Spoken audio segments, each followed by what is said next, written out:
The first noble truth of Buddhism, understanding suffering. The first noble truth, known as Dukkha Sacca, is central to the teachings of Buddhism. It offers a profound and realistic understanding of the human condition. The Buddha, through this truth, invites us to deeply examine the nature of suffering, or dukkha, in our lives. But what does this suffering encompass, and how does it shape our experience? Defining suffering, birth, decay, and death.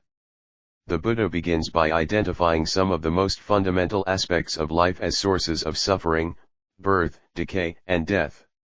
These stages of existence are universally experienced by all living beings, yet they are often accompanied by significant discomfort and pain.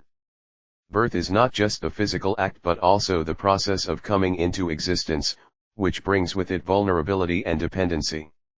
Decay refers to the aging process, where the body and mind deteriorate, leading to physical frailty and cognitive decline.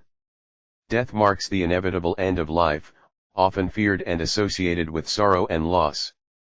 These are natural processes, and yet they give rise to suffering because they are beyond our control, constantly reminding us of the impermanence of life. Emotional suffering, sorrow, pain, and grief. Beyond the physical experiences of birth, aging, and death, the Buddha highlights sorrow, lamentation, pain, grief, and despair as forms of emotional suffering. These emotions arise from our attachment to people, objects, and desires. When we lose something or someone we hold dear, we feel sorrow and grief. When we face unexpected challenges or misfortunes, pain and despair overwhelm us. These emotions are not inherently bad, but they cause suffering because they are rooted in attachment. As humans, we crave security and happiness, but when life inevitably brings change and loss, we experience emotional turmoil. Desire and suffering, the unfulfilled longing. The Buddha also teaches that not getting what one desires is suffering. This highlights the fact that human beings are often driven by desires, whether for material possessions, relationships, status, or happiness. However, the nature of desire is such that it is never fully satisfied.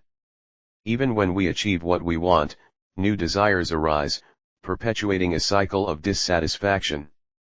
This endless pursuit creates frustration when reality doesn't align with our expectations, leading to suffering. The Buddha encourages us to observe this pattern and recognize that attachment to desires is one of the core causes of dukkha. The five aggregates of existence, the root of suffering. Finally, the Buddha sums up the first noble truth by stating that, in short, the five groups of existence are suffering. These five groups, or aggregates, skandhas, represent the components that make up our human experience. 1. Form, rupa, our physical body and the material world around us. 2. Sensation, vedana, the feelings we experience, whether pleasant, unpleasant, or neutral. 3. Perception, sa, our ability to recognize and label objects, sounds, and other phenomena. 4. Mental formations, sikra, our thoughts, emotions, and mental responses to the world. 5. Consciousness, vaya, the awareness of all sensory experiences. According to the Buddha, our identification with these aggregates causes suffering because they are impermanent and ever-changing.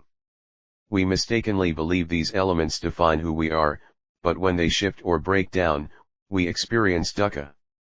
Conclusion: accepting the reality of suffering. The first noble truth is not a pessimistic view of life, but rather a call to awaken to the reality of existence.